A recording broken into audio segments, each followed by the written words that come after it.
Ladies and gentlemen and fellow freedom fighters, this is Bushy Martin from Know How Property Finance, and welcome to the very first episode of the Get Invested podcast. Today you're going to have the pleasure of listening to the Honourable Ronsley Vaz on how he's invested in people potential to become an overnight entrepreneurial success. You see, investment means many different things to different people, but in this very first inaugural episode, you're going to learn all about one of the most important investments you'll ever make, the potential of people. In talking to Ronsley, who I've known for quite some time now, you'll find that he's host of Australia's #1 food podcast, Appetit. He's author of the great book, Amplify, Raise Your Voice, Boost Your Brand and Grow Your Business, and he's founder of the digital Amplify Agency. Ronsley's bread and butter is very much audio. He's helped businesses build huge marketing ecosystems by harnessing the power of conversation. But if you dig a little deeper, it's clear that his real expertise lies in building strong and global teams. From Bahrain to India to Australia, Ronsley's had a very colourful journey. He's worked as a software engineer, a financial advisor, a DJ and a restaurateur, and unsurprisingly, he's picked up plenty of hacks and tricks along the way to know what makes and what breaks a business. Here, he reveals all, sharing the investments you need to make if you want to thrive in an ever-changing entrepreneurial landscape. In the episode, we get into the power of human potential and why you need to understand it in order to build a top team around you. We talk about the value of freedom, what millennials bring to the table and how you can harness their abilities. We talk about the problem with the build it and they will come model and the marketing solution you need to know that actually works. We understand why Ronsley values conversation so much and why podcasting is so hot right now. This is an awesome discussion. I know that if you're a aspiring employee or a time poor professional, you're going to get a massive amount out of this. So sit back and relax and enjoy the conversation. Before we get into it, if you're a time poor professional who's interested in investing but don't have the time, you don't have the expertise, you don't know where to start, you don't know who to trust, then grab a copy of my book, The Freedom Formula, that gives you all of the know-how. You can check it out at www.bushymartin.com.au or email me at hello@khgroup.com.au. That's HELLO@khgroup.com.au and mention Get Invested for a special bonus. I might add that all of the proceeds of the book are going to Living It Rough and Doing It Tough, a really dedicated group who provide for the needs of the homeless and their pets. So please get involved. And now, I hope you enjoy this interview. It only makes sense because we're on this wave of disruption. And if all our clients are disruptors as well, then we just enable the wave, right? Again, we genuinely don't know what it looks like. In hindsight, everything in the past and everyone says it's success and it doesn't matter if it was an overnight success or it took 10 years to make. They all look like great decisions. Welcome to the Get Invested podcast, where we share great conversations with experts from all walks of life to uncover their secret know-how on where they invest their time, their skills and their money, and the benefits that this has created. You see, the truth is that everyone invests. Every minute of every day, we're investing our time, our skills, our energy and our money in something. Some of us are investing consciously, some unconsciously, sometimes for good, sometimes for bad, and sometimes for no impact. Get Invested will help you to start living by design, not by default. I'm going to help you to make it happen, not let it happen. You will hear the top tips on how you can live with conscious intent so that you can live more, work less, and leave a living legacy by investing now. Listen to the show to discover the top tips on how to get started, make the most of your investment journey, and ultimately to be living your dream, not someone else's. More episodes can be found on iTunes or at bushymartin.com.au/get invested. Thanks for listening, and now let's get invested. Let's invite the Honourable, the very great, the man, the legend, the man behind the microphone, Ronsley Vaz, to Invested. What's up, dude? Great to see you, mate. I'm really excited about this opportunity, being the first of many and having the opportunity to be in such great company. Welcome aboard. Feel humbled that you're happy to come and join me. Really want to dig into your journey in terms of what you've invested your time. I'm happy to energy, pop your passion in? cherry, dude. Like, that's what I do. I'll be smiling all the way, mate. Yeah, I'll be no groaning, but plenty of smiling. So I hear under the radar that you've been born in Bahrain. I was born in the Middle East. Tell me about that. I get patted down in every white person country that I go. In the States, they love to randomly find me as someone they need to look into. I haven't got cavity checked yet, but I don't think looking forward to it. I don't think that's too far away. I've mentally prepared myself. You're watching for the rubber gloves. Yeah, every time they get close to any gloves, sometimes without, I don't know. Anyway, yeah, born in Bahrain. I was there from year 1, and then year 2 to year 12. I studied in Goa in India. Yeah, and then on to Australia. So I hear your superhero is Batman. Why? Because he always does the right thing. He does the right thing. He always. It doesn't matter how difficult the situation is. He always manages to do the right thing. It doesn't matter whether he loses in making that decision, but it's the right decision. And that's a metaphor for you. That's how you approach life. That is. Yeah, it's a great code. At every step of the way, I want to be able to make the right decision. And sometimes I don't necessarily know. I don't have all the information, but with the information I have, I want to make the right decision at the time. And a lot of the times, hindsight can prove that to be the wrong decision. But at the time, I know that I've made based on what information. I had. let's dive deep there straight away. So, tell me about a time when you've forgotten your bat belt and you've made a decision that hasn't ended up going the way you thought. Can you talk to us about? I don't think I've ever forgotten my bat belt. I think at every step of the way, I make the decision that I think is the right decision. But on making a decision, you learn so much stuff down the road that you can go back in hindsight and say, "Oh, I could have made that decision differently." Yeah. So at every step of the way, I try with the information I have to make the right decision. Yeah. Irrespective of whether I'm benefiting from that or not. Yeah. Okay. Well, let's drill into your journey a bit on that. So I guess the first thing that was interest to me, given knowing how creative and strategic thinking you are, is that on leaving high school, you decided to do a Bachelor of Engineering. Yeah. Which in my own biased way often put engineers in the batshit boring brigade. Talk to me about what led you in that direction. Well, when I was going through university, I think there were not many computer engineers around. It was like, something new. So I excel in those areas where no one's done stuff in that area before. Yeah. Because there's no way someone can judge me, in the field. And there's no way to judge myself either. So like I can actually just go and learn the craft. So I feel like I get a superpower every time I learn something new.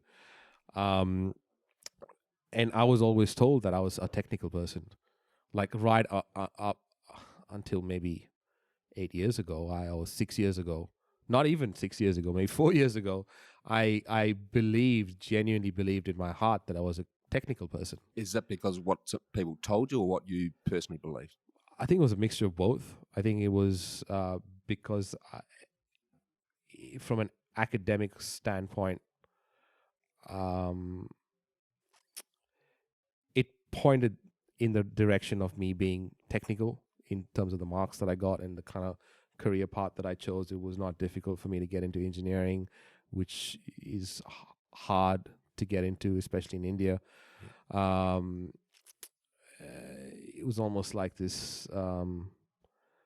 In India, it's really weird. You have to. They think that you have to have the aptitude to do technical stuff, and I think from the very start they kind of put everyone in this technical box, which means they're smarter than everyone else. But when you look back and you kind of go, my sister went through that, and she didn't enjoy that process of being labeled a technical person when she is actually a creative person. She does these beautiful drawings, but her first stance was, she was forced to kind of, not forced. I think society forced her to do science in year 11, and she didn't do really well. Okay. Then she had to do it again, And the next level was commerce, because that's what people think. They think that if you can't do science, then you do commerce. You can't do commerce, then you do arts. That's the way they think in India. Yeah, well, it's no different here. Yeah, well, it's even worse there. Right. So they kind of go, if you say I'm doing year 11 arts, they'll be like, why didn't you get good marks to get into science? Is the immediate question. It just feels like that's the next question that they ask you. Interesting. So I think from that standpoint, and based on the way society looked at me and the things I had achieved in school, they thought I was a technical person. Okay. I had not even exercised my creativity. I did to an extent, because I was always in general proficiency. I was the only geek that was in the sports teams, and I was only the only sportsman in the elocution, debate, and in quiz team. So in that sense, I was creative, but it was only seen as an extracurricular activity. It wasn't seen as a skill. Yep. It was just like you're going through school, through school. That's not a real job. That's not a real job. Yeah. However, my dad gave me an option in year 10, and because I was playing badminton for the state, and Dad was the manager of the Indian badminton team. Wow. And he said to me, "Do you if you want to be a sportsman, then you can become the number one Indian sportsman. Yep. But you got to stop school." He gave me that option. Okay. And I was too chicken, so I said no. I'll just go through school. So in year 10, he gave me that option. Yeah. So the engineering thing was probably the safe road for you at that time, do you think? No. So my dad has been the entrepreneur in my family. In our family, I think he got it from his grandmother. I never saw myself as an entrepreneur, ever, until very recently. What is an entrepreneur, honestly? Someone that solves meaningful problems. Yeah. Someone that creates value. But I had to go through my own journey of learning what an entrepreneur really is as well. Yeah. So I always thought I was a 9-to-5 person. My dad always wanted me to take over the business, and I said, I just want to go to work and come back. Yeah. I don't want to take the stress of running a business and that kind of stuff. Because I saw my dad build from nothing. I saw my first memories of Dad was he used to wash dishes down the road. Right. And we used to just have a mattress on the floor. Wow. We didn't have any furniture in the house. Yeah. And then the next step was we had an air conditioner because we were in Bahrain, and because the weather is so hot. Yeah. And then we got sofas, and then we got all that kind of. Then we got a bed. So I don't know. I suppose I didn't really know what entrepreneurship was. Yeah. So I just thought 9 to 5. Yep. Climb the corporate ladder. I didn't even know whether I thought of corporate as corporate. Like I didn't have enough information. Yeah. To make that decision. So yeah. Not uncommon though. It's like get a skill, be good at that, and find a job that's going to pay the bills. So totally. That's everyone's natural default thinking. So what changed that? You obviously followed that for a while. That something must have happened that disrupted your thinking and gave you the courage to do something else. What was that? Well,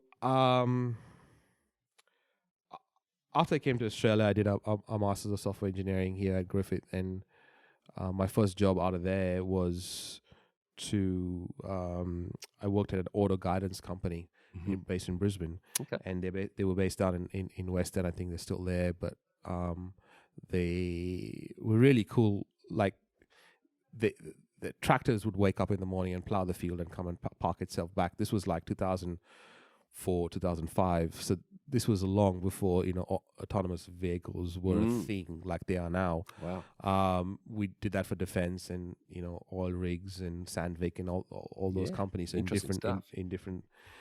And I pitched them the idea that my thesis was on building a quality process. So I did my thesis on quality processes. Okay. How to implement quality processes within a business. And then they were looking to sell because they got to this point of they couldn't grow anymore. Yeah. And they were just not getting the right price. So I said, how about we get you guys ISO 9001 accredited? So the software firm has got this accreditation of a software quality process. Yeah. So we got them accredited. They got bought over by a company on the Canadian Stock Exchange. And then overnight, I became a global quality manager, which I didn't even know what that meant. And then they paid for an MBA, which I did at QT. Nice. And then doing that in my first lecture, 3-hour lecture, which was management principles. Yeah. I walked across the Goodwill Bridge a different person. Like, I saw opportunities everywhere. It was really weird. Yeah. Okay. So, what did the MBA give you that was that awakening moment? What you think it suddenly opened your mind? The ability to look at something and see that you can solve a problem that someone doesn't even know there's an issue. Okay. So until that point, I kind of didn't know that I could do it myself. Right. I didn't know that I could solve the problem myself. I didn't know that I could be empowered to think critically in a way that I could solve a meaningful problem that someone was having, and they would benefit by me solving that problem. Yes.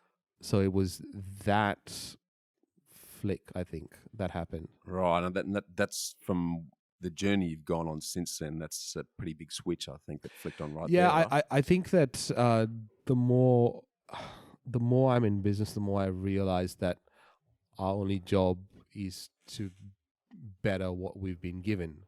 You know, we've been given a bunch of talents and a platform and a bunch of experiences, and we need to take that and make the most that we can with it. Everyone's trying to navigate through life.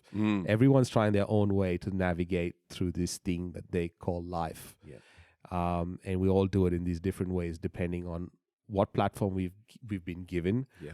What experiences have we got when we start the journey? Yes. And how can we be more resourceful with what we have? Beautiful. Yeah.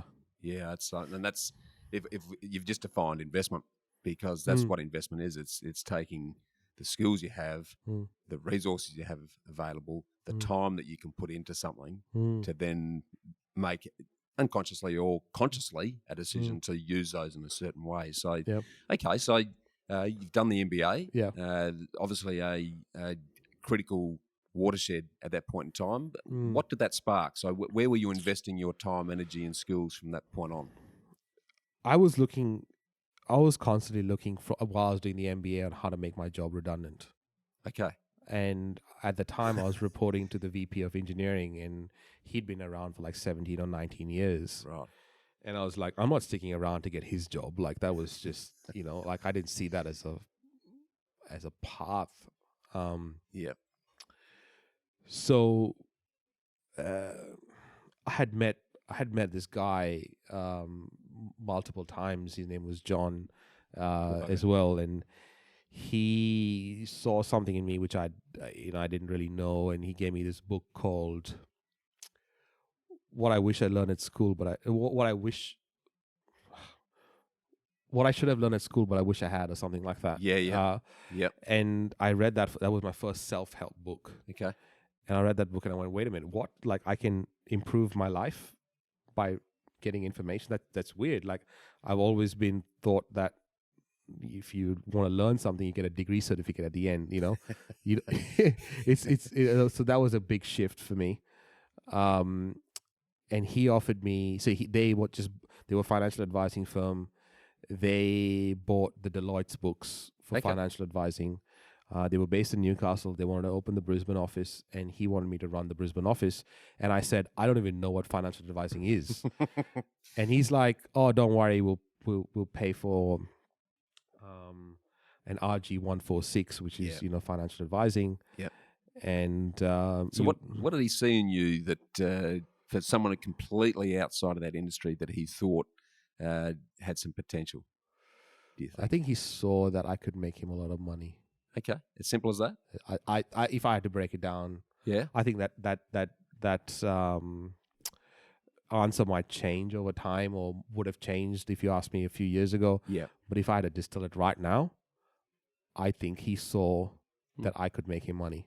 Okay, and why did he think that? What did he see in you that led him to believe that you'd make him a lot of money? See, I wish I knew and wish I had more time to ask him these questions, because obviously I've gotten better at asking questions after the fact. Mm-hmm. And I know more now with hindsight since. So but what would you say then? So we don't know what he I thinks. think What do you think? I think I was malleable. Okay. I could be I was hungry to know more, so I could be shaped. Yeah. I feel like maybe that's what he wanted to invest in, and he could shape me to run what he thought was the way business should be run. Mm. Do you invest in relationships, Ronsley? Heavily. Yeah. Heavily. That's probably the only thing I invest in more than anything else. Okay. If you ask me what do you invest in the most, I'd say relationships. Okay. And how's that benefited you to date, do you think? I don't necessarily think that I do it to benefit me. I think. Yep. Well, no, sorry. Let me rephrase it. I think I do get a lot of energy about investing in relationships because I get energy at the time, but I don't necessarily think that I know or look forward to or have a plan for what it might bring in the future. Okay. So I don't have that. Yeah. I detach from all of that stuff. Yeah. For me, it's more about who and where I can have good conversations. Right. Everything else is secondary. Right. Yeah. Right. So if you looked at your journey to date, is conversations what you invest in? Yeah, by a long shot. Yeah. Shot. I think I get, and they can't be superficial. No. I can only do that for a little bit of time. Yeah. As an example, I can't hang around in India for longer than a month at the most, because there everyone talks about people or events, and I can only do that for so long. Yeah. And they genuinely don't know how to talk about anything else other than, do you know what happened to this person? Right. And it's just what they're exposed to. Yeah. That they don't know any, and mom and dad will still say to me, like, if we don't want to talk about that, what do you want us to talk about? We should just keep quiet. They actually said those words to me. Seriously? Yeah, because they don't even know how to discuss. Wow. There's a depth of thought. Yeah. You sort of really from very young, you're taught not to think. Okay. And that's part of the Indian culture, you think? I think it's part of standardized testing in general. So standardized testing in any school teaches you to not think. Okay. It teaches you to kind of learn what has, or stand on the shoulders of whatever's been done before, and not necessarily put any thought into that. It's only when you get maybe into a research sort of sphere where they kind of say to you, okay, first you do your research on what's been done before, and then you build on that. Mm-hmm. But until that point, even then, it's not drastic. It's not like a big change. It's just like an incremental change on what body of knowledge is already existing. So I think standardized testing, whether it's in first world or third world or second world or whatever else, standardized testing forces you to not think. Okay. Especially critically think. Because you're told that this is the subject matter and these are the questions, answer based on the subject matter. You're not giving you a situation that you have concepts which you can apply the concepts to. Yes. So you're not allowed to put yourself in that situation. Sure. Okay. Because it's too threatening, makes people uncomfortable. They don't know how to. They're not sure how to measure you. Yeah. Based on, they don't know how to measure you, so they put you in this box that they can, because now they know how to measure you. Yes. They have a scale. Not in a box, they're going to try and put you in one anyway. Yeah. That's why they. And you've clearly become more and more comfortable with being outside of the box or throwing the box away, given what I've seen of your journey. It's taken a long time. Yeah. What's given you that confidence to take the road less travelled? My wife. Your wife? She's the rock? Pretty much. Okay. I think she's my biggest fan. Yep. I think there's a lot of big fans out there. Yeah. Oh, well, I think she believed in me before I believed in myself or anyone else believed in me. Okay. And something I've been observing with my wife Sonia on your journey, because we're very fussy about who we allow into the fold. And while I hear you talking about conversations as what you invest in, I think conversations seems like just the means of access, and I'd challenge you perhaps to think about whether it's actually human potential that you are investing in, because I look around you and I see some awesome people inside and outside. Haven't met Rochelle yet, but can't wait to. And what's your thoughts on that? I never thought of that before, but when you said that, the first thoughts I had was, I've always managed to build good teams. Yeah. And you could be right. I never actually introspected long enough to get down the path of human potential being what I extract out of people. But I think my biggest joys are like stuff that I remember the most are I got a message on LinkedIn from a girl that used to work at the restaurant, and she said to me, "Thank you for believing me before I believed in myself." And I built such a good team there that when the restaurant shut, so we did Saturday service on Saturday night. On Sunday, the locks were changed. Wow. And on Monday, the 10 of us, they arranged for the meeting, but the 10 of us got together at a fish and chip shop. And they were genuinely thinking of taking a $5,000 personal loan per person to start the restaurant again. Amazing. And I was just sitting there going, if I might have failed big time, but I think I've managed to build this team. And again, Amplify team is just a new level up on that. Yep. I feel like every time I think I've hit some sort of a wall, it's more a perceived wall of what people have told me that their problems are with building teams are, than actually our problems. Yes. And like when I look around I think our biggest asset by a long shot, it's not the process, it's not the 7 steps, it's not the book, it's not the website, it's not me, it's our team.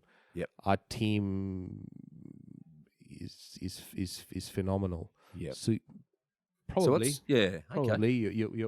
You're probably right, because Rochelle, again, when we first started dating, I asked her what her hobby was. She said reading nursing textbooks. Right. That's how much she was, forced to think that the only thing she's supposed to do is fucking do nursing. It's you're conditioned to kind of go, that's just your part. Don't think anything other than that. Right. And we found out that she's a baker at heart. She doesn't even have to measure to bake. She can look and kind of, baking is all about measurement. She doesn't have to measure. Okay. She doesn't measure shit. Wow, that's a skill. It's crazy. Yeah. She also cares about the environment a lot. Like, she actually petitioned Garden City, which is a Westfield here, to have the recycled and the normal bins, and like, again, she's like, I would have never done that if you didn't allow me to do that. So maybe it's human potential. That's interesting. I never thought of that. If I look at your, to most people, you will be considered an overnight success. There's very few people that you come across that have achieved what you have so quickly. And you obviously have a skill at drawing talent around you and giving them the inspiration and the belief to believe in you, what you're doing, and how they can make that happen. And I think something that's quite rare in your instance also is the ability to have a global team. So to create a culture that's in all corners of the world, and have a wife who lives in and works in India while you live and eat in Australia. Very few people survive that. Can you talk to us about what you think it is that allows you to keep that together and keep everyone heading in the same direction? I care about them. That's the only thing I could put it down to. I care about them, and I care about us as a team more than I care about anything else. Yeah. I care about us functioning and moving in the same direction. When we got the offer to buy Amplify in November, and I put it to the management team that this is the offer that we got, the best compliment I got was, whatever you decide will follow. Wow. We'll come wherever you think we should go. You make the decision. Yeah. So in our parents' time, so my parents' time, like, it's like they cared about security and money more than they cared about anything else. Yeah. Security and money was so important to them. Yeah. Our generation cares about freedom and time Yes. more than they care about anything else. Yes. So everyone keeps complaining about millennials and how they don't have certain characteristics that they want in an employee. Right.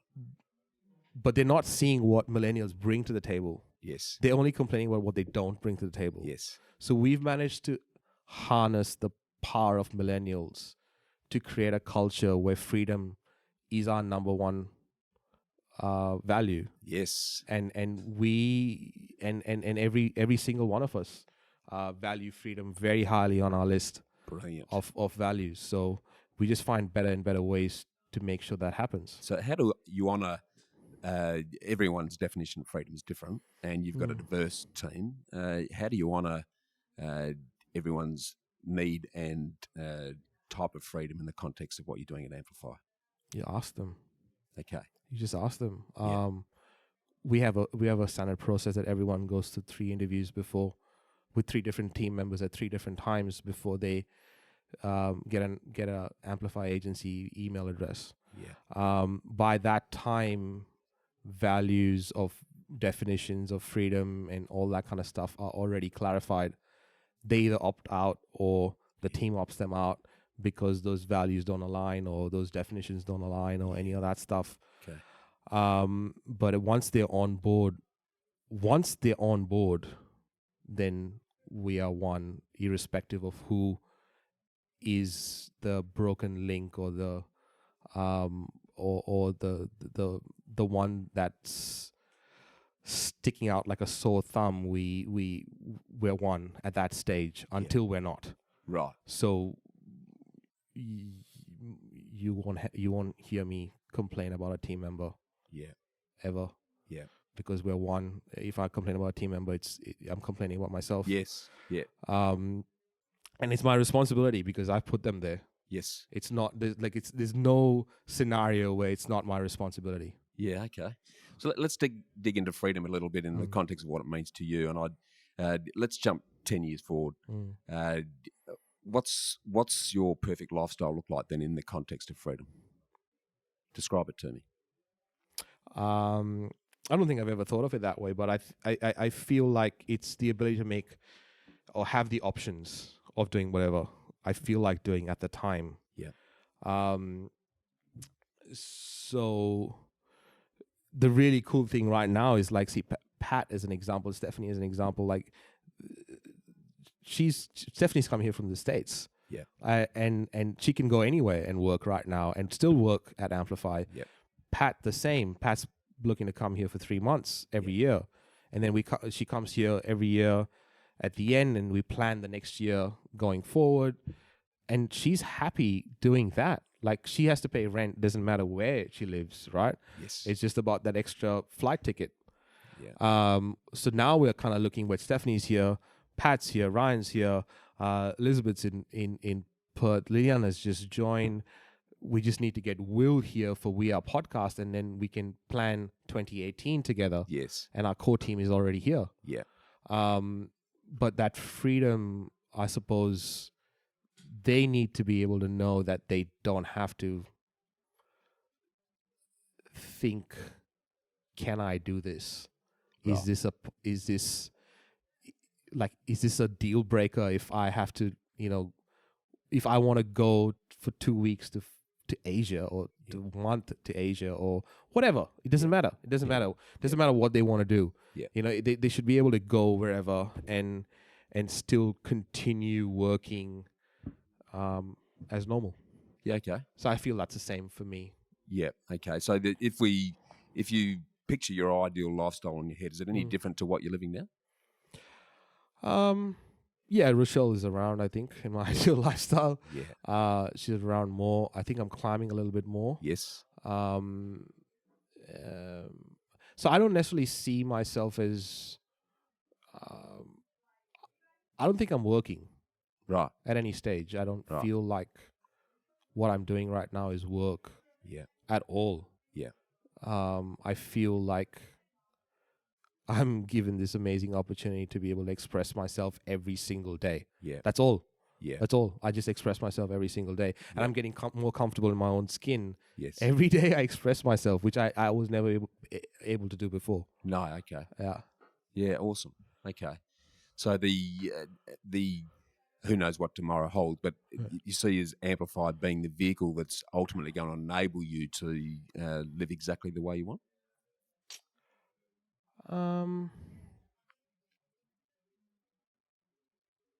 Maybe not. I don't know. Maybe not. Maybe Who knows? not. I genuinely don't know. Yeah.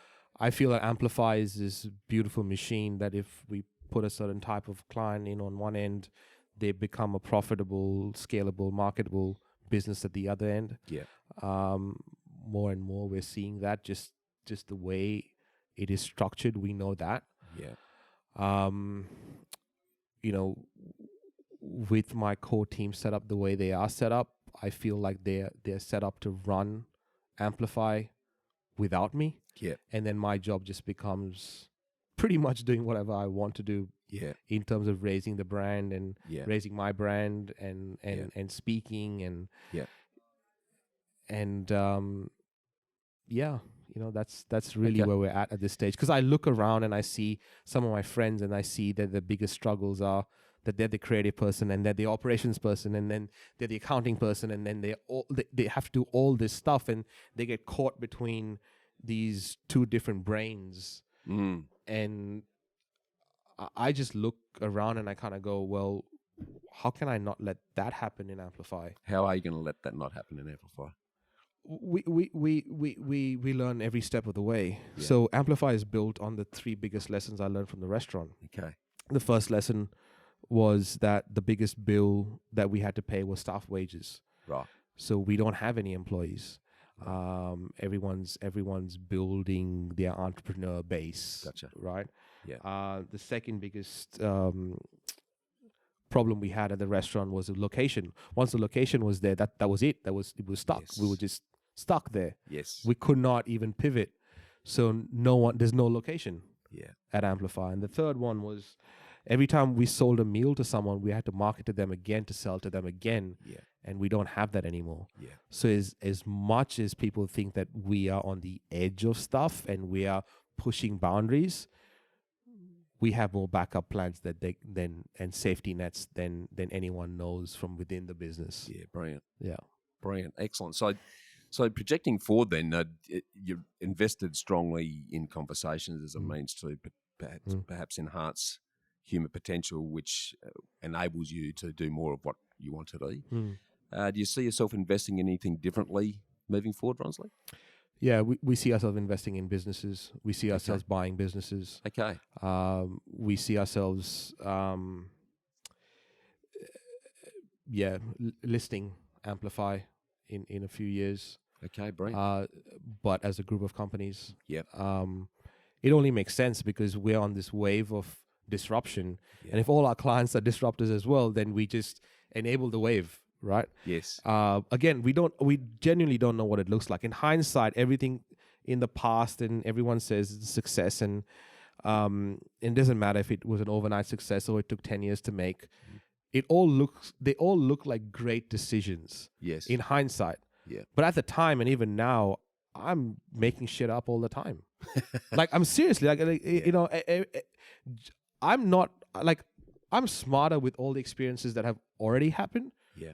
But I'm dealing with stuff that have never happened before. Yes. And I'm in situations that I've never been in before. So there's no way for me to make, educated guesses or educated decisions. Or we're just kind of going, let's do this and see whether this works. Yeah. So you've clearly got a lot of courage because if you look at both ends of the spectrum, there's those who build it and then they will come. And then there's those that say, let's get them there and then build it. You're obviously deferring towards the let's get them there and then build it.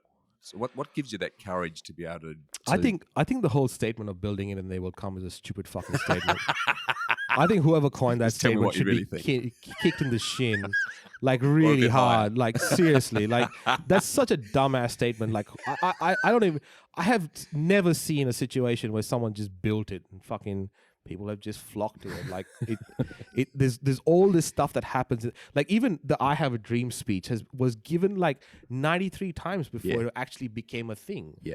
Like, there's no build it and they will come. You have to kind of look and see what the market wants and what the market dictates, and it's extremely naive to kind of go into and I did that. I mean, I've done that. I did that with a restaurant. Okay. That I went into it thinking, oh, the world's gonna love this Portuguese Indian concept because it's great. It sounds very romantic in my head, and let's go spend shitloads of money on it. I don't think that's how business works. I don't think that's how entrepreneurship works, because you're genuinely not solving a meaningful problem because you haven't gone to the market to find out whether that's their problem or not. Yes, good call. Good call. And you're sort of leading the wave at the moment in the podcast revolution here in Australia. And there's a question I've obviously been bussing to ask you right through this, and that is that why is podcast, quote unquote, so hot at the moment? Wow. I don't think I've ever been asked that question. I've asked that question so many times. A few reasons. First of all, we've been through the wave of text being the thing, right? And everyone thought that every blogger was sitting in their mom's basement trying to make money. But it's not the case anymore. Every single business, big corporate to small business, are investing in blogging and text as much as they ever have. Then that wave, while it was coming down, the video wave started, and YouTube became a thing. And YouTube now, every minute, there's about 2 million minutes of video being uploaded to YouTube every minute. Wow. So, seriously. Yeah. So that wave's on its peak. Okay. The next step is audio. Yeah. Because it's the only form of content that you can consume while you're doing other things. Yeah. And considering that time and freedom are now our highest values as a population, and considering that the entity to make that happen is already in our pockets, and it's the first and last screen we see every single day, you put that all together and you see Alexa voice and Google voice and all those things coming up, and you see Apple CarPlay, you see Google CarPlay, you see how internet is going to be in cars standard in 2020. That's the next wave. We know it's the next wave.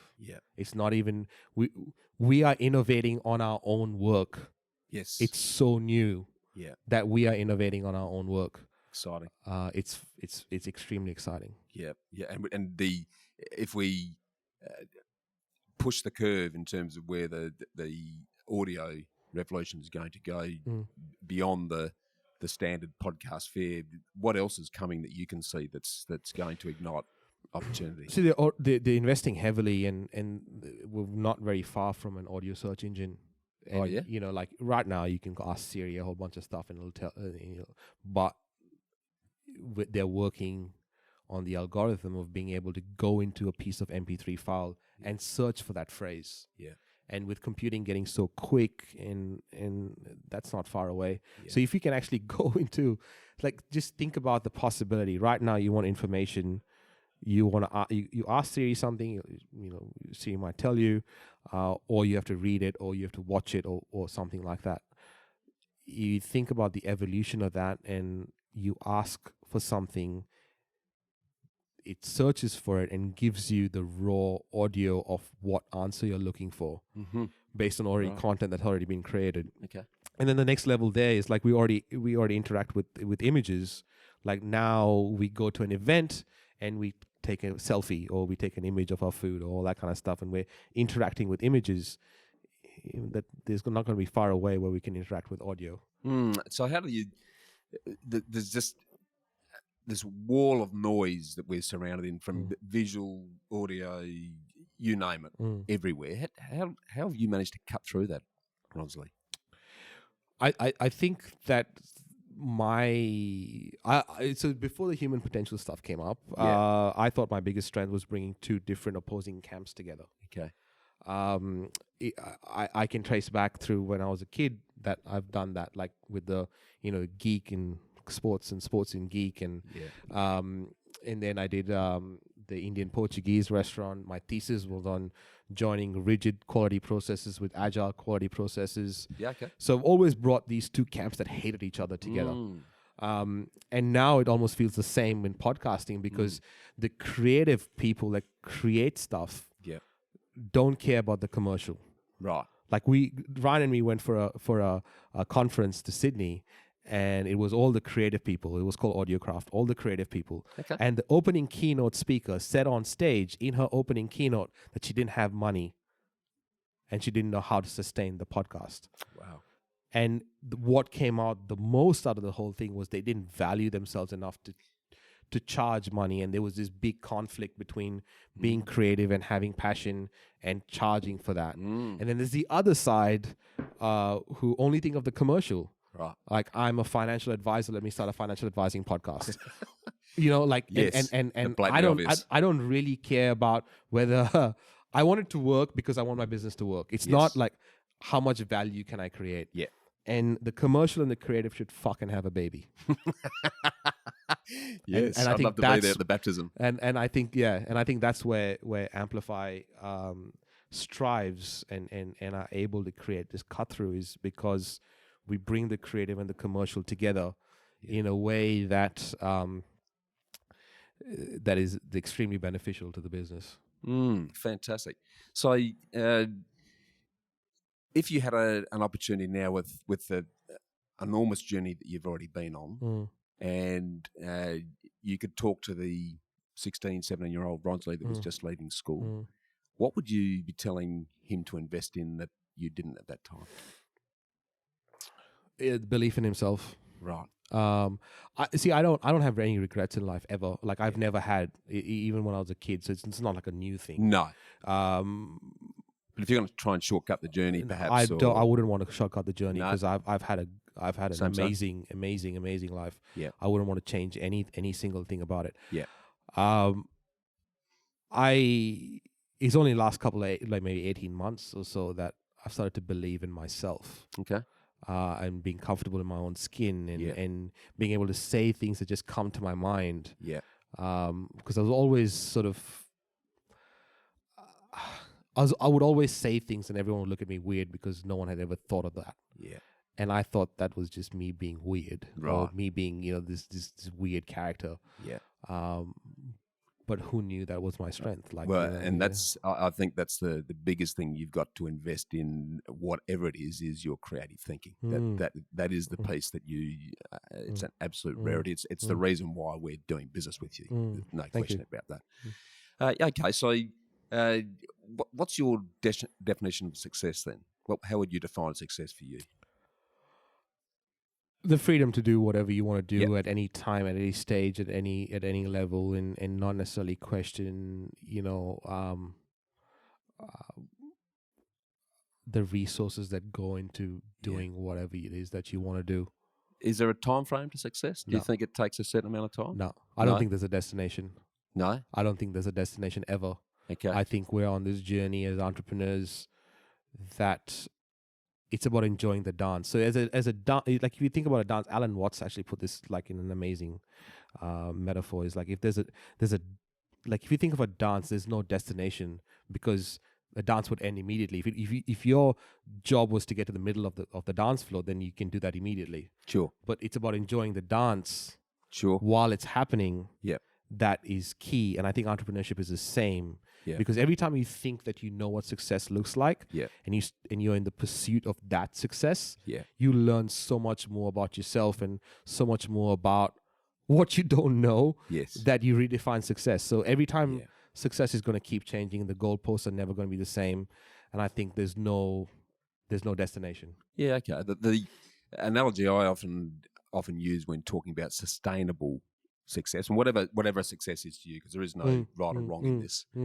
I often talk about the fact that you sow a seed today, you cultivate weed, water it, you see it through the seasons, and it's the power of time that then generates a fully grown tree with bountiful fruit that then will last forever. Sure. How does that, which is different from the dance routine, how does that fit I think in your... the key in that metaphor is figuring out what trees you love to plant, Yes. and then going all in on that. What are yours?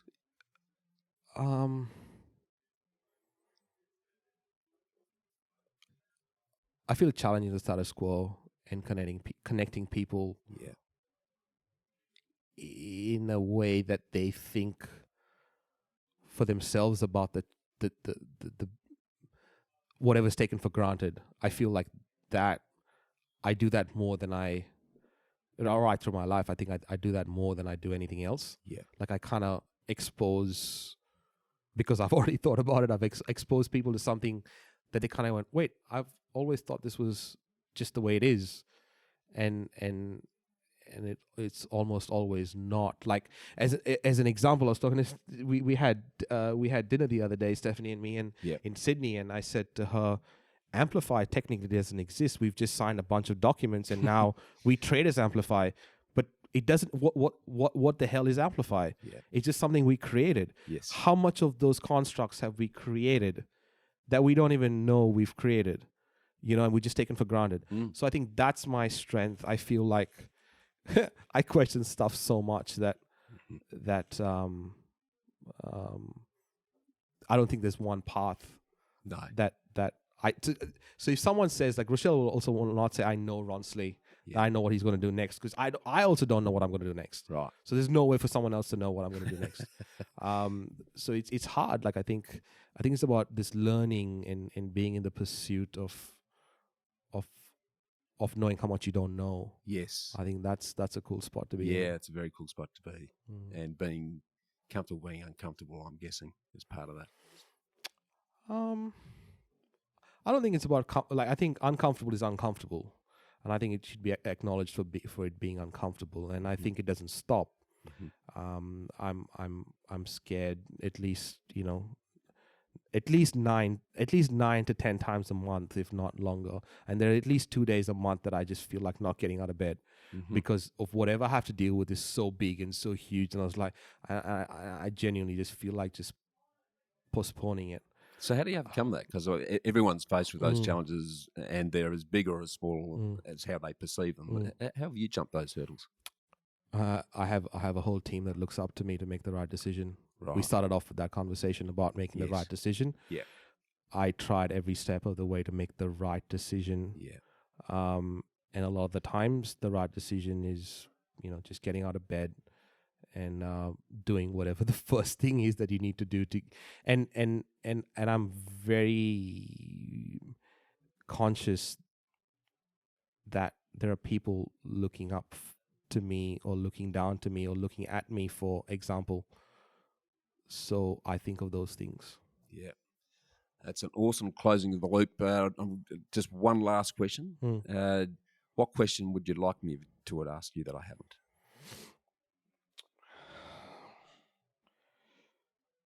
I don't know. I haven't. I didn't think. I didn't come in with an agenda to think of what you were going to ask me. So, is there anything that you'd like me to ask you that I didn't raise?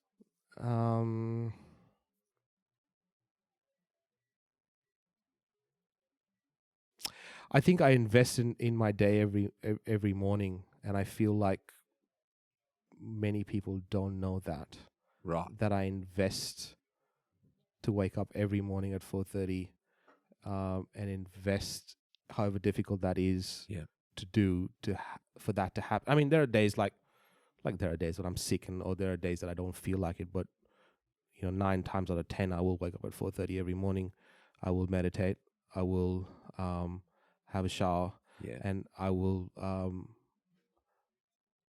consume something that betters me or improves me as a person. So I think that investment is not like a one-time thing. I think it's a continual journey. Daily habits. Yeah, I invest in a lot of my habits. Yeah. Awesome. Look, it's been absolutely sensational talking to you, Ronsley. I can't wait to have you back again. Yeah. This is going to be a sensational journey, and you've opened that opportunity to me and got me motivated and excited about the power of podcasts. So I see you as a mentor. I see you as someone who will continue to guide me and a lot of people that I'm bringing to the joy of this medium of learning and improving themselves. So thank you for being here. Just let people know where they can find you and where they can learn more about Amplify and Ronsley Vaz. Thanks, Bushy. I think we've invested in where you're going as well, and I think that's a cool journey, and I'm excited to see where that goes. And I think you guys are doing some amazing things, and I feel there's an investment both ways. mustamplify.com is where you'll find the hub for everything that we do. But yeah, Ronsley, I think Ronsley@gmail.com is my email address. So send me an email. Thank you for being invested, Ronsley Vaz. Cheers, buddy. Well, freedom fighters, how good was that? To get a summary of all this investment gold in the show notes, just email me on hello@khgroup.com.au. That's HELLO@khgroup.com.au. Or check us out at www.bushymartin.com.au/get-invested. I look forward to joining you next week for another episode of the Get Invested podcast. So thanks for listening, and as always, dream as if you'll live forever and live as if you'll die tomorrow.